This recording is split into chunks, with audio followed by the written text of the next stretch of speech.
राहुल सांकृत्यायन जी की पुस्तक वोल्गा से गंगा तक के पिछले एपिसोड में हम इसकी 17वीं कहानी रेखा भगत की शुरुआत कर चुके हैं, जिसके तहत हमने जाना कि सोनपुर के मेले में अपनी भैंस को 20 रुपए में बेचकर रेखा भगत बहुत खुश है और अपने अन्य दोस्तों के साथ बैठकर पेड़ की छांव के नीचे भोजन करता है। उसके बाद सभी लोग मिलकर देश के हालातों के ऊपर चर्चा करते हुए कहते हैं कि किस तरह किसानों ने अपना खून पसीना एक करके जंगलों की कटाई कर खेती योग्य बनाया था, लेकिन अब सब कुछ ब्रिटिश राज के हाथ में चला गया है।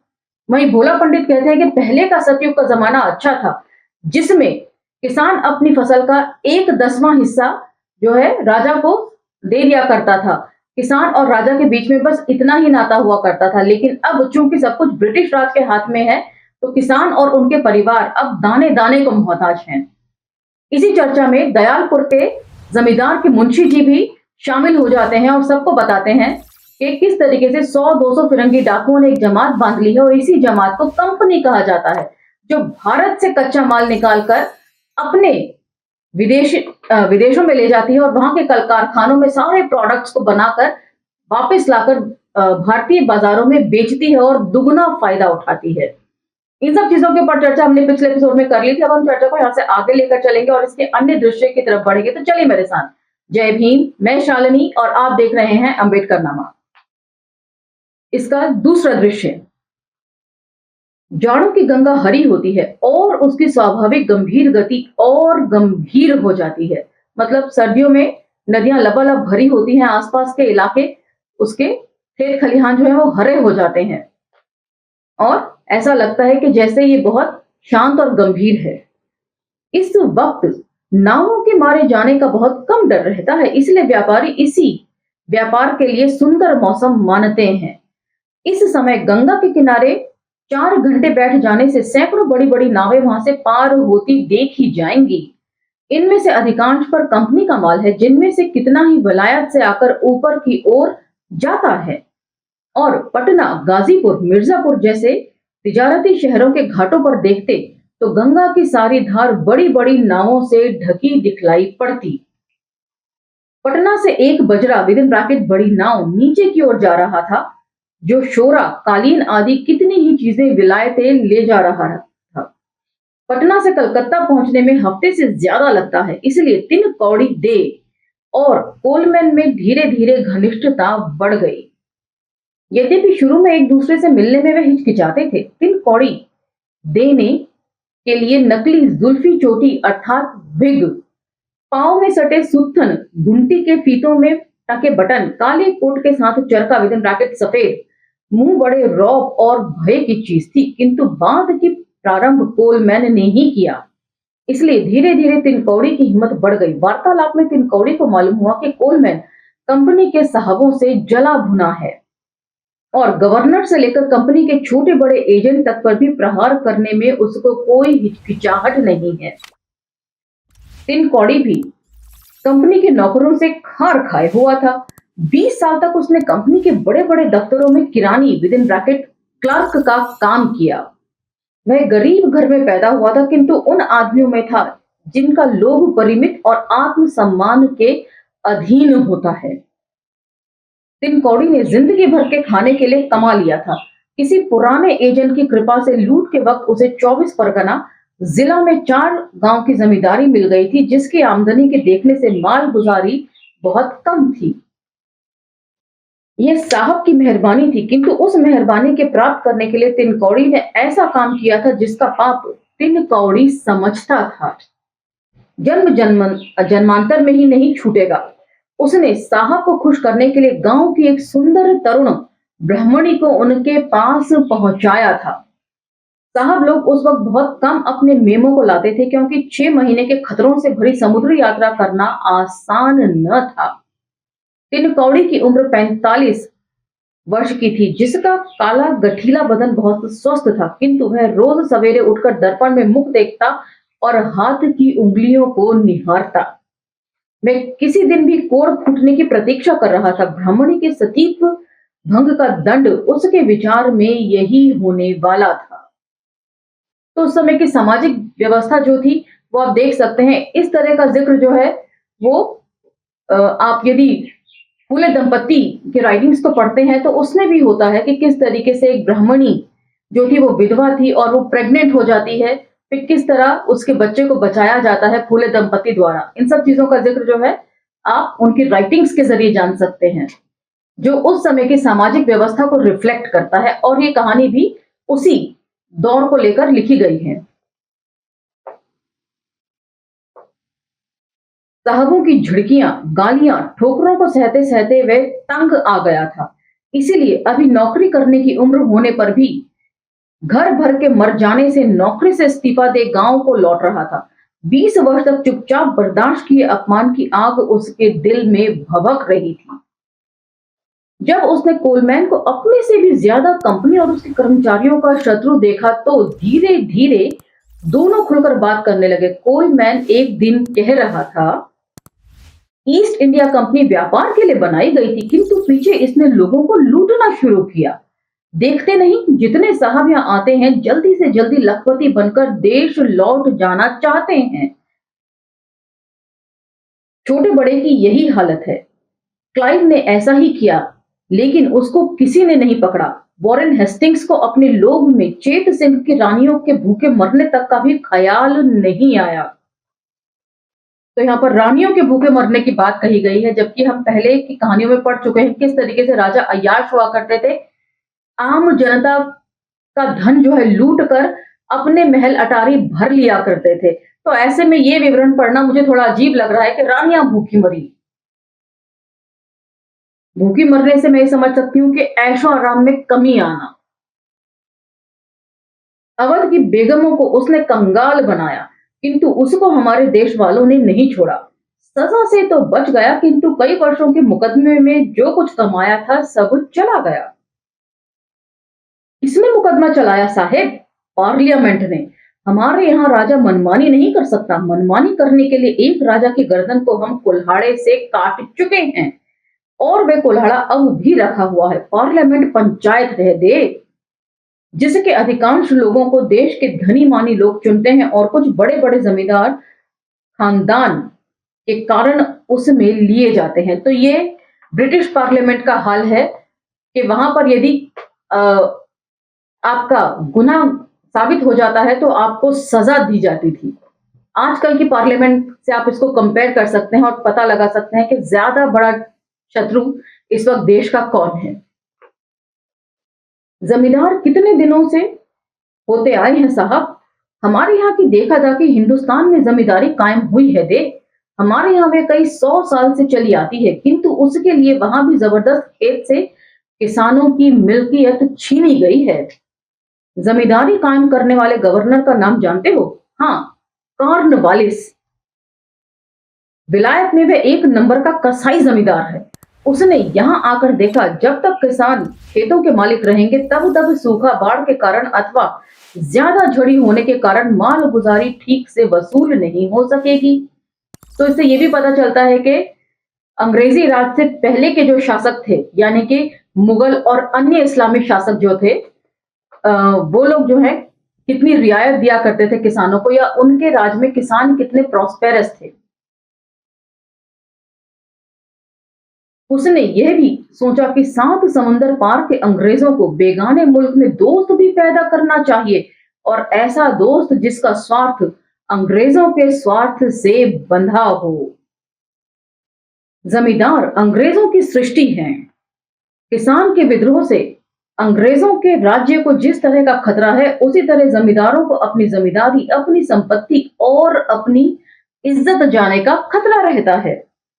इसलिए यदि छोटे छोटे किसानों को मालिक न मानकर बड़े बड़े 50-50 गांव का एक मालिक जमींदार बना दिया जाए, तो वह हमारी विपत संपत दोनों में काम आएंगे। मतलब रुपए पैसे से भी कंपनी को जो है, कंपनी राज को मेंटेन करने में सहयोगी साबित होंगे ये जमींदार। और ये सारे के सारे भारतीय थे। अब इसकी स्क्रूटिनी अलग से की जा सकती है कि उनमें कौन कितने मतलब मुस्लिम थे और कितने हिंदू जमींदार थे।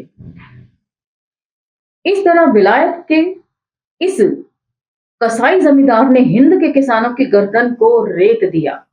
रेत दिया इसमें शक नहीं। तिनकोड़ी को अपनी जमींदारी के किसान याद आ रहे थे।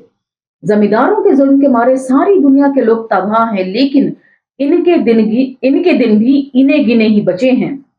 कैसे साहब? फ्रांस के राजा रानी को कुछ ही वर्ष पहले प्रजा ने जान से मार डाला। तो यहाँ फ्रांस की क्रांति का जिक्र हो रहा है। और उस क्रोधाग्नि में कितने ही जागीरदार जमींदार भी जलकर खाक हो गए। जमींदारी प्रथा उठा दी गई। लोगों ने मनुष्य मात्र के लिए स्वतंत्रता, समानता, भ्रातृभाव का सिद्धांत घोषित किया है। तो ये भी संविधान में जो हम पढ़ते हैं, ये फ्रांस से ही आए हुए शब्द हैं। मैं फ्रांस में था उस वक्त दे, और फ्रांस के राजा के महलों पर फ्रांसीसी प्रजातंत्र का तिरंगा झंडा फहराते मैंने खुद देखा है। इंग्लैंड के राजा, जमींदार, जागीरदार आजकल थर थर कांप रहे हैं, और इंग्लैंड में भी फ्रांस वाली बात हुई होती, किंतु एक और बात ने उसे बचा लिया, जिसका मुझे अफसोस है दे। इस बात से साहब, देखते नहीं हो विलायत कारखानों का कितना माल हिंदुस्तान की बाजारों में पट रहा है। तुम्हारे यहाँ के जुलाहे सुत कित्तन बेकार हो गई है, और हमारे यहाँ के सेठों ने अपने कारखाने खोलकर उनमें जमींदारों के अत्याचार के भूखे मरते लोगों को काम दिया। उन्हीं का बनाया माल यहाँ पहुंच रहा है। अभी तक हमारे यहाँ कल हाथ से चलती थी, किंतु अब भाप के इंजन बन रहे हैं, जिससे चलने वाले करवों के कपड़े और सस्ते होते हैं। अपने यहाँ के कारीगरों को चौपट समझो, चौपट। हमारे यहाँ के कारीगर भी चौपट हो गए हैं, किंतु अब उन्हें कारखानों में मजदूरी करके पेट पालने भर को कुछ मिल जाता है। यदि ये कारखाने न खुले होते तो फ्रांस ही की दशा हमारे यहाँ भी हुई होती। तो मतलब कह सकते हैं कि अंग्रेजों ने इतना बड़ा राजपाट जो मेंटेन करके रखा, उसके लिए इतिहास से उन्होंने जो जो सबक लिए वो कारगर साबित हुए। आदमी को आदमी की तरह रहना चाहिए थे। दूसरे आदमी को जो पशु मानता है, उसे स्वयं और उसके बाल बच्चों को भी पशु बनना पड़ता है। ये ठीक कहा साहेब। मैं अपने दास और नौकर को आदमी नहीं समझता था, किंतु जब वैसा ही बर्ताव साहब लोग मुझसे करते, तो मुझे पता लगता कि आदमी के लिए अपमान कितनी कड़वी चीज है। दासता के रिवाज को उठाने के लिए विलायत में बड़ा जोर दिया जा रहा है। विलायत में भी दासता मानी जाती है। सारी दुनिया में अभागे नर नारियों को खरीद बेच चल रही है, किंतु मुझे आशा है विलायत में जल्दी ही उनके खिलाफ कानून बन जाएगा।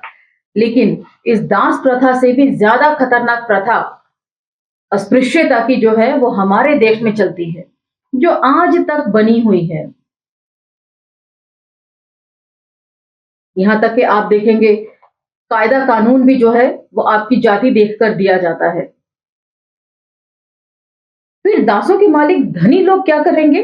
धनी लोग तो नहीं चाहते, और हमारे पार्लियामेंट पर धनिकों का ही प्रभुत्व है, किंतु अब उनमें से भी कुछ इसे बुरा मानते हैं। आखिर आदमी की खरीद बेच कितनी बुरी चीज है दे, तुम खुद ही समझ सकते हो। किंतु कितने ही आदमी पाप पुण्य के ख्याल से दास्ता उठाने के पक्षपाती नहीं है, बल्कि आजकल कारखानों में लोहे की कलें काम करती हैं, उनका दाम ज्यादा होता है, दास उनकी परवाह नहीं करेंगे। देखते ना हो, बारीक काम दासों को नहीं दिया जाता। जिनकी जिंदगी मौत से तुम दिन रात खेल किया करते हो, वह तो मौका मिलते ही तुम्हारा भारी नुकसान करके बदला लेना चाहेगा।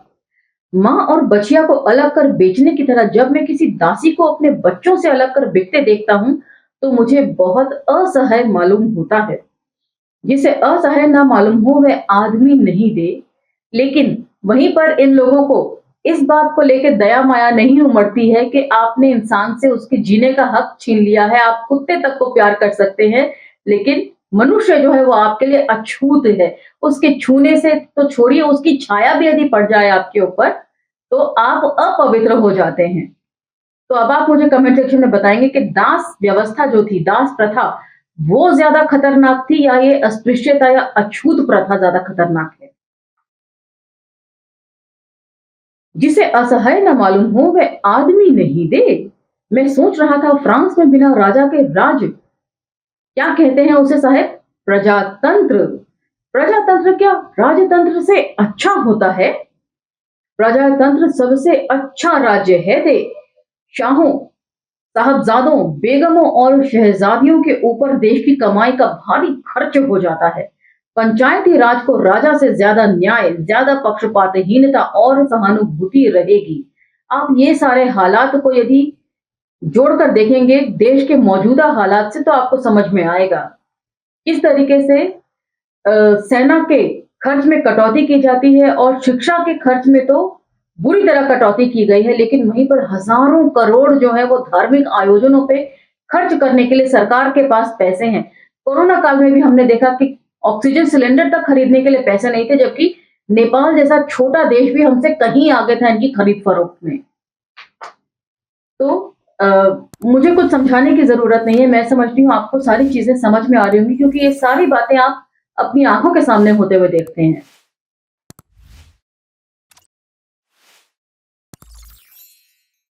पंचायती राज्य को राजा से ज्यादा न्याय, ज्यादा पक्षपातहीनता और सहानुभूति रहेगी। हाँ, मैंने पहले अपने गांव के पंचायती कारोबार को देखा था, उसमें सचमुच ज्यादा न्याय होता था और खर्च में आदमी उजड़ भी नहीं जाता था।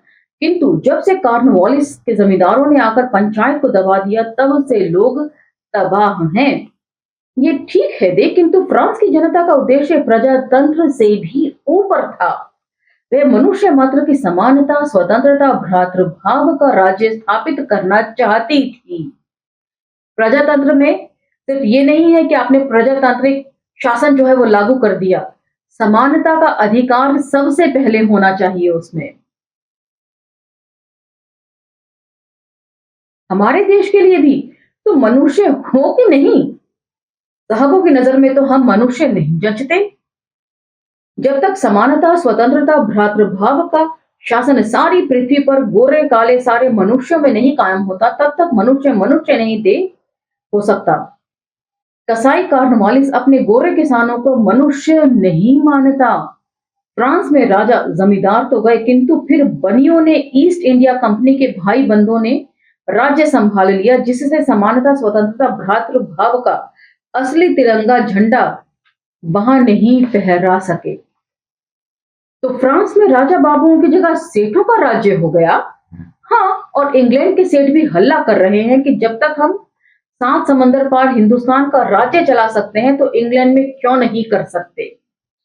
इसलिए वे राज्य शक्ति को अपने हाथ में लेना चाहते हैं, यद्यपि राजा को हटाकर नहीं। मतलब मुखौटे के तौर पर राजा भी रहेगा, लेकिन उसका सारा राजकाज जो है वो कंपनी चलाएगी। वैसे ही जैसे आप देख सकते हैं कि हमारे यहाँ पर प्रेसिडेंट कुछ अब उनकी हैसियत नहीं रह गई है, स्टेटस वो नहीं रखते हैं। सारा कुछ जो है वो एक ही व्यक्ति देखता है। सरकार कहने को है, लेकिन सारा शासन जो है वो संघ चलाता है। राजा के हाथ में, आपने कहा इंग्लैंड में शासन की बागडोर है ही नहीं। हाँ, और मैंने इन गोरे बनियों की करतूतें यहां देखी। मुझे देश देखने की इच्छा थी, सुविधा देख मैंने कंपनी की नौकरी कर ली। नौकरी ना करता तो बनिए मुझ पर संदेह करते और फिर मेरा पर्यटन मुश्किल हो जाता। इसलिए 2 साल तक मैं कंपनी की नौकरी रूपी नर्क में रहा। भले मानुष के लिए नर्क है साहब, यहाँ वही निर्वाह कर सकते हैं जो सब पाप कमा, सारा अपमान सह, धन जमा करने पर तुले हुए हैं। कॉर्नवालिस के लिए अनुचर की कृपा से पाप की कमाई मुझे 4 गांव की जमींदारी मिली है, किंतु मुझे फल मिल चुका है। बीवी बच्चे सब हैजे में मर गए। उन जमींदारी के नाम से दिल कांपता है। मैं भी आपकी राय से सहमत हूँ। स्वतंत्रता, समानता, भ्रातृत्व के साम्राज्य के राज्य से ही पृथ्वी स्वर्ग हो सकती है, मनुष्य अपमान से बच सकता है। लेकिन ये सहमत हो या चाहने से नहीं होगा दे। इसके लिए फ्रांस की भांति हजारों को बलिदान होना होगा, और चुपचाप बलिदान होने से भी काम नहीं चलेगा। बलिदान तो हिंदुस्तानी सिपाहियों लाखों की संख्या में अंग्रेजों के लिए भी होते रहे हैं। अब बलिदान अपने लिए होना होगा, और जानते सुनते। तो यहाँ पर काफी अच्छा कंपैरिजन है जो राहुल सांकृत्यायन प्रस्तुत कर रहे हैं कि अंग्रेजों के लिए जो लड़ाइयां यहाँ के लोग लड़ते हैं, यदि वही लड़ाइयां वो लोग अपनी मुक्ति के लिए लड़े तो ज्यादा बेहतर होगा। जानते सुनते का मतलब है हिंदुस्तानियों को दुनिया का ज्ञान होना चाहिए। साइंस मनुष्य के हाथ में, ध्यान दीजिएगा, साइंस मनुष्य के हाथ में भारी शक्ति दे रहा है, इसी साइंस के ज्ञान से आदमी ने बारूद और बंदूक बनाया, अपने को सबल किया। यही साइंस तुम्हारे नगरों को बर्बाद कर इंग्लैंड में नए कल कारखानों और नए शहरों को आबाद कर रहा है। उसी साइंस की शरण तुम्हें भी जाना होगा और हिंदुस्तान की छुआछूत, जात पात, हिंदू मुस्लिम का अंतर मिटाना होगा। देखते हो हम किसी के हाथ का खाने में छुआछूत का ख्याल रखते हैं? नहीं, अंग्रेजों के भीतर धनी गरीब के सिवा और छोटी बड़ी जात पात का ख्याल है? नहीं। और सती प्रथा बंद करना होगा, लाखों औरतों को हर साल आग में जलाना, इसे क्या तुम समझते हो भगवान क्षमा कर देंगे? क्षमा ही करते आ रहे होंगे, तभी किसी को सजा नहीं मिली, तभी ऐसा कार्य करने वाले हमेशा प्रॉस्पेरस बने रहे। ये मेरा अपना ख्याल है। कोलमैन और तिनकोड़ी दे जब कलकत्ता में अलग होने लगे तो उन्हें एक दूसरे से बिछड़ने का अफसोस हो रहा था। कोलमैन ने आखिर में कहा, मित्र, हम 19वीं सदी में दाखिल हो गए हैं, दुनिया में उथल पुथल हो रही है, हमें उथल पुथल में भाग लेना चाहिए और इसके लिए पहला काम है छापाखाना और समाचार पत्र कायम कर जनता को विस्तृत दुनिया की हलचल का ज्ञान कराना। तो ये सब बातें तो आप रतन जी के जो भाषण है उनमें हर वक्त सुनते हैं कि अपने छापे खाने होना कितना जरूरी है, अपना मीडिया हाउस होना कितना जरूरी है। इसके लिए तो जो लोग चंदा इकट्ठा करते हैं उनकी जिम्मेदारी ज्यादा बनती है। अंबेडकर नामा अपना काम कर ही रहा है। आपको ये एपिसोड किस तरह लगा मुझे बताइएगा कमेंट सेक्शन में। पसंद आए तो लाइक शेयर सब्सक्राइब भी कीजिएगा और असहमतियों का भी स्वागत है। इसी के साथ मुझे आगे दीजिए, मिलते हैं अगले एपिसोड में इसके अंतिम पड़ाव की तरफ। जय भीम, धन्यवाद।